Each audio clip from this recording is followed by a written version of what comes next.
Hello everyone, आज हम लोग पढ़ने वाले हैं केमिस्ट्री में रासायनिक सूत्र को किस प्रकार लिखेंगे। ठीक है ना, यानी हम रासायनिक सूत्र कैसे कैसे लिखते हैं। कुछ भी केमिकल अगर हमारा दिया हुआ रहेगा तो उसे हम किस प्रकार लिखेंगे। जैसे देखो यहाँ पे लिखा हुआ है कुछ यौगिकों के रासायनिक सूत्र। सोडियम क्लोराइड एक साधारण नमक जो खाने वाला नमक होता है उसे सोडियम क्लोराइड बोला जाता है और उसे हम सूत्र में कैसे लिखते हैं, NaCl लिखते हैं। ठीक है, उसी प्रकार लिखा हुआ है सोडियम कार्बोनेट। तो सोडियम कार्बोनेट को उसका सूत्र क्या होता है, Na2CO3। अब यहाँ पे 2 आ गया। अब देखो एल्युमिनियम सल्फेट है तो Al2SO4 और यहाँ पे 3 आ गया। तो ये सब किस प्रकार आता है, यही सब के बारे में हम मेनली जानेंगे और आप भी आसानी से ये सारी चीज़ों को समझ जाएंगे। वीडियो को बीच में मत छोड़ा करो क्योंकि जो मेन कंसेप्ट रहेगा छोटा सा वीडियो होगा लेकिन समझ में आएगा सारा चीज़ जब तुम वीडियो को अंत तक देखोगे। तो देखो मेनली इसमें जो लिखा गया है ना, सोडियम क्लोराइड लिखा गया। ठीक है, तो देखो इसमें क्या है कि एक जो हिस्सा है वो क्या है, इसमें सोडियम लिखा गया और एक क्या है, क्लोराइड है। तो यहाँ पे लिखा होगा Na और Cl। देखो ये गैपिंग करके हम यहाँ पे क्यों लिखे हैं। Na का मतलब तो तुम्हें समझ में आ रहा है और Cl का मतलब क्लोरीन होता है, उसी को क्लोराइड बोल दिया गया है। यहाँ पे देख पा रहे हो सोडियम लिखा गया और यहाँ पे कार्बोनेट लिखा गया है। तो सोडियम का संकेत जो होता है वो Na होता है और कार्बोनेट का जो संकेत होता है यानी CO3 होता है। ठीक है, तो CO3 तो होता है लेकिन यहाँ पे 2 क्यों आ गया। आगे लिखा हुआ है एल्युमिनियम सल्फेट। तो एल्युमिनियम का तो संकेत Al होता है और सल्फेट को SO4 बोलते हैं, यानी SO4 का मतलब सल्फेट। यहाँ पे 2 आया है, यहाँ पे 3 आया है। ये क्यों आया है इसी को मेनली हम लोग यहाँ पे जानने का कोशिश करेंगे। ठीक है ना, जैसे कि अगर देखो मेनली तो ये होगा क्या कि आगे की ओर चलें तो लिखा हुआ है रासायनिक सूत्र लिखने की विधि। अब इस विधि में होता क्या है ना कि किसी भी आयनिक यौगिक में 2 हिस्से होते हैं। पहले लिखा गया है क्षारीय मूलक और दूसरा क्या लिखा गया है, अम्लीय मूलक। यानी कुछ भी अगर हम लिख रहे हैं तो उसमें कितने होंगे, 2 हिस्सा होगा। जैसे कि अगर हम बोले यहाँ पे कि लिख रहे हैं सोडियम क्लोराइड बोल रहे थे तो सोडियम क्लोराइड लिखे तो Na लिखें और Cl लिखें।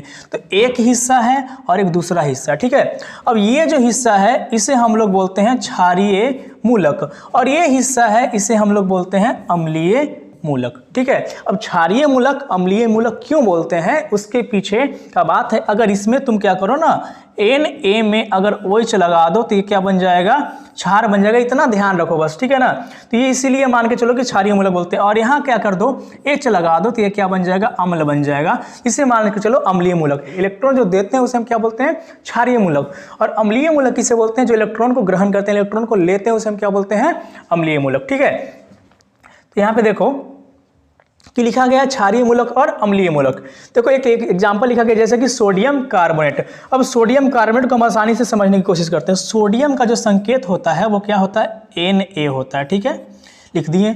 अब कार्बोनेट है उसका संकेत होता है CO3। ठीक है, यानी कुछ तुम्हें समझ में आ रहा हो कि हमें कुछ ना कुछ संकेत याद रखना पड़ेगा, यानी कार्बोनेट कैसे लिखा जाएगा उसको हम यहाँ पे बोले हैं। ठीक है, सोडियम है वो कैसा मूलक है, क्षारीय मूलक है। और अम्लीय मूलक कौन है, कार्बोनेट। क्षारीय मूलक किसे बोलते हैं, जो कि इलेक्ट्रॉन देता है, इलेक्ट्रॉन देने वाले को क्षारीय मूलक, इलेक्ट्रॉन को ग्रहण करने वाले, इलेक्ट्रॉन को लेने वाले को क्या बोलते हैं, अम्लीय मूलक। ठीक है, लेकिन ये देखो अब इलेक्ट्रॉन देता है लेता है, एक संख्या होगा ना कि कितना इलेक्ट्रॉन देगा या कितना इलेक्ट्रॉन लेगा। बात समझ में आ रहे हो। तो यहाँ पे देखो सोडियम है वो क्या करता है, 1 इलेक्ट्रॉन देता है। ठीक है, ये 1 इलेक्ट्रॉन देकर किसी के साथ बॉन्डिंग बनाना चाहता है। और कार्बोनेट जो होता है वो कितना इलेक्ट्रॉन, 2 इलेक्ट्रॉन लेता है। इलेक्ट्रॉन देना और इलेक्ट्रॉन लेना जिसके कारण वो क्या करता है, आपस में मिलकर यौगिक का निर्माण करता है। यही इसका संयोजकता कहलाता है, यानी संयोजन क्षमता, संयोग करने की एक क्षमता। और उस क्षमता में क्या करता है, कुछ जो होते हैं इलेक्ट्रॉन का त्याग करते हैं और कुछ जो होते हैं इलेक्ट्रॉन का ग्रहण करते हैं। तो कार्बोनेट जो है यहाँ पे इलेक्ट्रॉन ग्रहण करने वाला है और सोडियम जो है इलेक्ट्रॉन देने वाला है। मेनली जो धातु होता है इलेक्ट्रॉन को देता है और बाकी इस तरह के स्पीसीज होते हैं इलेक्ट्रॉन को क्या करते हैं, लेते हैं। ठीक है, अब यहाँ पे सोडियम है उसका संयोजकता की बात करें तो 1 होता है। संयोजकता कहने का मतलब क्या है, यानी ये 1 इलेक्ट्रॉन आसानी से दे देता है। ठीक है, लेकिन कार्बोनेट की बात अगर करें तो कार्बोनेट का संयोजकता 2 होता है। यानी कार्बोनेट कहता है कि हमको 2 इलेक्ट्रॉन चाहिए। कितना चाहिए, 2 इलेक्ट्रॉन हमको चाहिए। अब बात हो गया यहाँ पे लफड़ा वाला कि ये बोल रहा है हम 1 ही इलेक्ट्रॉन देंगे और कार्बोनेट कह रहा है कि हम तो 2 इलेक्ट्रॉन लेंगे। अब कैसे बॉन्डिंग करें, दोनों को बॉन्डिंग कराना है। तो सोडियम एक और लेके आ जाएंगे, बोलेगा कि अपने जैसा एगो और सोडियम के लेके आ जाओ तो जीरोक्स मशीन में ढूकेगा और एगो और सोडियम निकाल लेगा। तो ये 1 इलेक्ट्रॉन और एगो ये 1 इलेक्ट्रॉन, तो दोनों एक इलेक्ट्रॉन इसको दे देगा। ठीक है, तो Na कै गो, 2 गो। तो Na2 और कार्बोनेट को एक ही कार्बोनेट ने दोनों लिया है तो एक कार्बोनेट यानी Na2CO3 सोडियम कार्बोनेट का फॉर्मूला बन गया। यानी इससे हमको समझ में आया कि जो हम लिख रहे हैं क्षारीय मूलक और अम्लीय मूलक, ये दोनों का एक जो नंबर लिखे हैं यहाँ 1 और यहाँ 2, ये जरूरी है फॉर्मूला बनाने के लिए। और ये नंबर है क्या? संयोजकता। इस नंबर को क्या बोलते हैं हम लोग? संयोजकता कहते हैं बाबू। ठीक है, समझ में आया होगा। ठीक है ना, अब चलते हैं आगे थोड़ा सा। ठीक है, यहाँ पे जैसे लिखा हुआ कुछ क्षारीय तथा अम्लीय मूलक की संयोजकता। ठीक है ना, एवं उसकी संयोजकता हम यहाँ पे लिखते हैं संयोजकता को। ठीक है ना, जैसे यहाँ पे है क्या कि लिखा गया है क्षारीय मूलक। ठीक है, तो सोडियम है, सोडियम का संकेत तो Na होता है, इसका संयोजकता जो होता है वो कितना होता है? 1 होता है। ठीक है, याद रखना। सोडियम हो गया, इसका भी हाइड्रोजन का भी संयोजकता 1 होता है, पोटेशियम का भी संयोजकता 1 होता है, अमोनियम का भी संयोजकता 1 होता है, कैल्शियम का संयोजकता 2 होता है, मैग्नीशियम का संयोजकता 2 होता है, आयरन का जो संयोजकता होता है 2 भी होता है और 3 भी होता है। जब इसका संयोजकता 2 होगा तब इसे हम फेरस बोलते हैं, जब इसका संयोजकता 3 होगा तब इसे हम फेरिक बोलते हैं। ज्यादा वाले में इक लगाना है, कम वाले में अस लगाना है, ध्यान रखना। अगला जिंक, जिंक का संयोजकता 2 होता है, कॉपर का संयोजकता 1 भी होता है, 2 भी होता है। ज्यादा वाले में इक लगेगा यानी क्यूप्रिक बोलेंगे तो 2 वाला, क्यूप्रस बोलेंगे तो 1 वाला। ठीक है, एल्युमिनियम का संयोजकता 3 होता है। और भी बहुत सारे होते हैं जैसे कि लेड हो गया, टीन हो गया, ये सब Hg यानी मरकरी वगैरह हो गया, वो सब को नहीं लिखे, मेनली ये सब अगर कर लोगे तो उसको समझ में आ जाएगा। ठीक है ना, तो और भी बाकी सारे होते हैं। तो सोडियम का संयोजकता 1। संकेत तुमको याद रखना बहुत जरूरी है। ठीक है ना, अगर तुम संकेत को याद नहीं रखोगे तुम्हारा फॉर्मूला नहीं बनेगा। हाइड्रोजन का संकेत KH होता है, पोटेशियम का K होता है, अमोनियम का NH4 होता है, कैल्शियम का Ca होता है, मैग्नीशियम का Mg होता है, आयरन का Fe होता है, जिंक का Zn होता है, कॉपर का Cu होता है, एल्युमिनियम का Al होता है। ये संकेत और इसका सामने संयोजकता याद रखना पड़ेगा साफ साफ, तो फॉर्मूला बन जाएगा। ठीक है, देखो वीडियो छोड़ के जाओगे तो फिर समझ नहीं पाओगे, वीडियो को अंत तक देखो, मजा आएगा। ठीक है, यहां तक देख लियो तो थोड़ा सा और बचा है बाबू। क्लोराइड है, अब क्लोराइड का संकेत होता है Cl, यानी इलेक्ट्रॉन, इतना ध्यान रखो, इलेक्ट्रॉन जो लेने वाला है उसका नाम बदल गया, क्लोरीन है ये लेकिन क्लोराइड हो गया है। क्लोराइड और ब्रोमाइड को हम लिखे हैं, फ्लोराइड भी लिखा सकता है, आयोडाइड भी लिखा सकता है, लेकिन जितने भी हैलोजन होगा, हैलोजन किसको बोलते हैं? फ्लोरीन, क्लोरीन, ब्रोमीन, आयोडीन, एस्टेटिन, ये सब क्या होते हैं? हैलोजन। तो इसका भी संयोजकता 1 होता है, इसका भी 1 होता है। अब यहाँ पे देखो लिखा हुआ नाइट्रेट, तो नाइट्रेट को बोलते हैं NO3 और इसका संयोजकता 1 होता है। नाइट्राइट को लिखते हैं NO2 और इसका संयोजकता भी 1 होता है। ठीक है, ज्यादा वाले में 8, कम वाले में 8। कार्बोनेट का संयोजकता होता है 2, ध्यान रखोगे। ठीक है, बाई कार्बोनेट यानी कार्बोनेट में एक हाइड्रोजन और ऐड करते हैं यानी HCO3 से हाइड्रोजन कार्बोनेट भी कहा जाता है, तो इसका संयोजकता हो जाता है 1। सल्फेट का संयोजकता 2, सल्फाइड का भी संयोजकता 2, ऑक्साइड का संयोजकता 2 और सल्फाइड का संयोजकता 2। जिसका जिसका 2 है याद रख लो। अगर ये तुम याद कर लेते हो तो गारंटी हम बोल रहे हैं कि तुम फॉर्मूला आसानी से बना लोगे। देखो तुम्हारे सामने फॉर्मूला बनाते हैं, ठीक है ना। फॉर्मूला देखो ऐसे बनेगा, अगर तुमको कोई बोलेगा कि बोलो पोटेशियम क्लोराइड का फॉर्मूला, क्या बोलेगा? पोटेशियम क्लोराइड का फॉर्मूला। तुम सोचोगे पोटेशियम का संकेत दिमाग में दौड़ाओगे, अरे पोटेशियम का संकेत होता क्या है, तो लिखेंगे के। क्लोराइड का संकेत क्या होता है, तो Cl। अब इसका भी संयोजकता एक, संयोजकता यानी क्लोराइड, पोटेशियम बोलता है कि हम 1 इलेक्ट्रॉन देंगे और क्लोराइड बोलता है हम 1 इलेक्ट्रॉन लेंगे। बोलेगा कोनो दिक्कत नहीं है, तुम 1 दो हम 1 रखते हैं। फॉर्मूला क्या बन गया? KCl। तो कुछ में तो क्या है, डायरेक्ट फॉर्मूला बन जाएगा, कुछ लिखने का है ये नहीं है। अब जैसे एक फॉर्मूला बोलते हैं, जैसे बोलते हैं ना धोने का सोडा का फॉर्मूला क्या होता है, तो धोने का सोडा होता है सोडियम कार्बोनेट। क्या होता है? सोडियम कार्बोनेट, और उसमें 10 मोल जल अलग से आ जाता है, लेकिन मेनली सोडियम कार्बोनेट। देखो बहुत ऐसे बच्चे 10 में चले गए हैं लेकिन अभी तक फॉर्मूला याद नहीं है, देखो यहीं से हो जाएगा। सोडियम कार्बोनेट तुम्हारे दिमाग में आया, सोडियम कार्बोनेट। सोडियम का संकेत क्या लिखोगे? Na लिखोगे, ठीक है। कार्बोनेट का संकेत याद रखो कि कार्बोनेट का संकेत क्या होता है, तो CO3 होता है, तो लिखोगे CO3, ठीक है। सोडियम का संयोजकता होता है 1, यानी सोडियम कहता है हम 1 इलेक्ट्रॉन देंगे और कार्बोनेट कहता है हम 2 इलेक्ट्रॉन लेंगे। तो 2 इलेक्ट्रॉन लेगा ना, सोडियम 1 ही देगा, तो कितना सोडियम को लाना पड़ेगा? 2 सोडियम को। इसका संयोजकता 1 और इसका संयोजकता 2, ठीक है।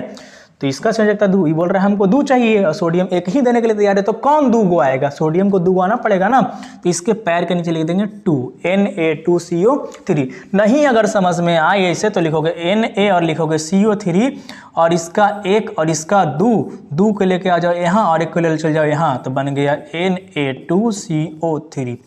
जैसे करो वैसे तुमको समझ में आना चाहिए बस, ठीक है ना, इतना ध्यान रखो, इतना ध्यान रखो, तुम्हारा फटाफट सब होते चल जाएगा, ठीक है। तो ये जो हम लोग लिखे हैं ये तुमको पता होना चाहिए फटाफट, ठीक है ना। अब देखो कुछ और फार्मूला हम यहाँ पे बना कर तुमको बताते हैं, ठीक है। कुछ फार्मूले जैसे कि वो फार्मूले हम लोग यहाँ पे लिखने की कोशिश करते हैं। अगर कोई तुमसे बोले कि बताओ कि एल्युमिनियम सल्फेट का फॉर्मूला, जैसे लिखा गया था वहाँ पे, अभी शुरू जो पीपीटी हम बनाए थे यहाँ पे शुरू में क्या था, यहाँ पे देखो एल्युमिनियम सल्फेट का फॉर्मूला। अब ये एल्युमिनियम सल्फेट का फॉर्मूला Al2SO4 काहे बना, देखो अभी ध्यान रख लो, क्या लिखल है, Al2 लिखल है, SO4 लिखल है, ब्रैकेट का 3 लिखल है। तो देखो याद रखो Al2SO4 का उत्तर देखो कैसे बना है। अब वो चलते हैं जरा वहाँ पे कैसे बना है, ठीक है ना, यहाँ पे हम चल के देखते हैं। एल्युमिनियम का संकेत होता है Al, ठीक है, लिख दिए Al। सल्फेट का संकेत होता है SO4, लिख दिए SO4। सल्फेट कहता है हम कितना इलेक्ट्रॉन लेंगे, सल्फेट बोलता है हम 2 इलेक्ट्रॉन लेंगे।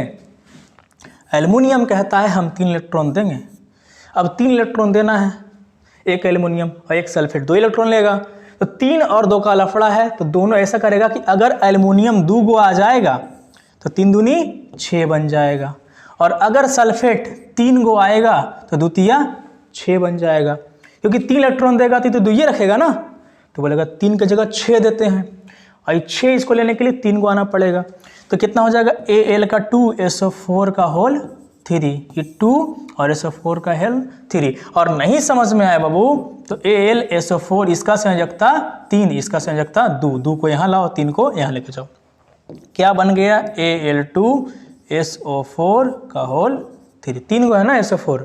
तुम खुद सोचो, सल्फेट कहता है हम 2 इलेक्ट्रॉन लेंगे, एल्युमिनियम कहेगा हम 3 इलेक्ट्रॉन देंगे, तो 3 इलेक्ट्रॉन देगा तो सल्फेट एक अकेले रख पाएगा, तो 3 देगा तो बोलेगा 3 दूनी 6 करते हैं, और ये 2 लेगा तो 2 तिया 6 करेगा, तो 2 गो एल्युमिनियम मिलके कितना इलेक्ट्रॉन देगा 6 गो, 2 गो एल्युमिनियम मिलके 3 दूनी 6 इलेक्ट्रॉन, और सल्फेट उसके लिए कई गो लाए पड़ेगा, सल्फेट बोला हमको तो 3 गो आना पड़ेगा, 3 दूनी 6 हो जाएगा।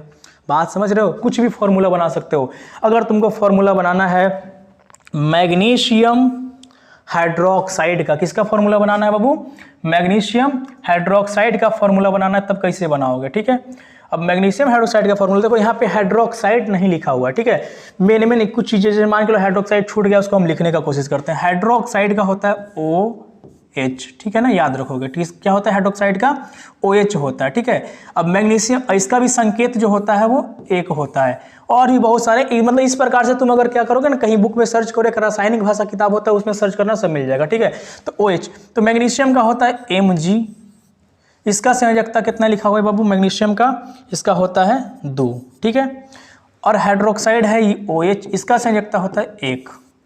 मैग्नीशियम बोलेगा हम 2 इलेक्ट्रॉन देंगे, हाइड्रोक्साइड कहेगा हम 1 ही इलेक्ट्रॉन लेने का हमारे पास क्षमता, हम करने से 2 लेंगे, तो बोलेगा अगर मेरे साथ बॉन्ड बनाना है बाबू तो तुमको 2 को तो रखना पड़ेगा, तो हाइड्रोक्साइड बोलेगा अपने जैसे वो और OH को लेके आएगा, अब 1 इलेक्ट्रॉन इसको देगा और 1 इलेक्ट्रॉन इसको देगा, तो क्या बन जाएगा बाबू MgOH का होल 2।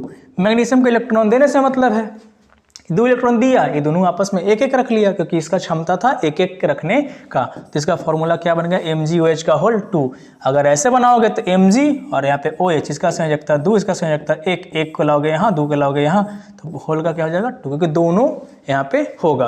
लेकिन हमको लगता है तुम क्या करो कि कंसेप्ट को याद रखो, क्या करो तुम पूरा का पूरा कंसेप्ट ध्यान में रखो कि तुमको क्या करना है, उस अनुसार से तुमको यहाँ पे करना पड़ेगा, ठीक है ना। इधर चला गया है, इसको मिटाना पड़ेगा, ठीक है। तो ये ऐसे ही तुमको करना है पूरा का पूरा फॉर्मूला, कोई भी फॉर्मूला तुमसे अगर पूछ दिया जाएगा ऐसे ही तुमको फॉर्मूला बनाना है। तुमको जैसे बोलेगा कि बताओ सोडियम नाइट्रेट का, तो सोडियम का होता है Na और नाइट्रेट का इधर से जरा देखो होता है NO3, इसका भी संयोजकता होता है 1 और इसका भी संयोजकता होता है 1, कोनो दिक्कत नहीं, बन गया फॉर्मूला ना, NaNO3 बोलेगा NaNO3, ऐसे याद रख लो NaNO3। इस प्रकार तुम सभी फॉर्मूला, कोई बोलेगा हाइड्रोजन सल्फेट तो ले लो, हाइड्रोजन का होता है H और सल्फेट का होता है SO4। सल्फेट कहता है हमको 2 चाहिए, हाइड्रोजन एक ही का औकात है तो एक और हाइड्रोजन को लाएगा तो H2SO4 हो गया, ठीक है ना। और नहीं एकदम समझ में आए तो H लिखो और SO4 लिखो, इसका होता है 1 और इसका होता है 2 को लाओ यहाँ, 1 को लेके जाओ यहाँ तो क्या बन जाएगा H2SO4 हाइड्रोजन सल्फेट। लेकिन यहाँ लेके जाओ यहाँ लेके जाओ तो बन गया ना एक तरीका, लेकिन कंसेप्ट क्या है, कंसेप्ट यही है कि हाइड्रोजन कहता है कि हम 1 इलेक्ट्रॉन देंगे, सल्फेट कहता है हम 2 इलेक्ट्रॉन लेंगे।